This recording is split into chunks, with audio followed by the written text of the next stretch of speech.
স্বামীর মনে কষ্ট দেয়া কত বড় অপরাধ জানলে জীবনেও কোনো নারী তার স্বামীকে কষ্ট দিত না। কিয়ামতের ময়দানে একজন নারীকে সর্বপ্রথম প্রশ্ন করা হবে নামাজের ব্যাপারে আর তার স্বামীর ব্যাপারে।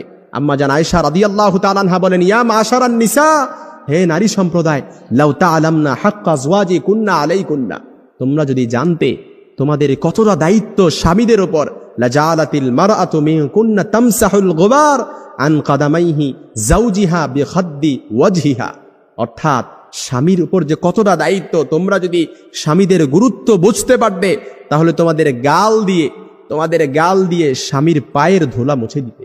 সুবহানাল্লাহ বিহামদি, এতটা গুরুত্ব স্বামীদের উপর।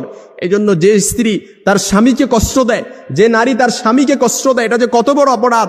এ ব্যাপারে আল্লাহ রাসূল সাল্লাল্লাহু আলাইহি সাল্লামের আরেকটা হাদিস, দুনিয়ায় যখন কোনো নারী তার স্বামীকে কষ্ট দেয়, জান্নাতে হুরেরা তখন সাথে সাথে বলে, তুমি কেন আমার স্বামীকে কষ্ট দিলা, কেন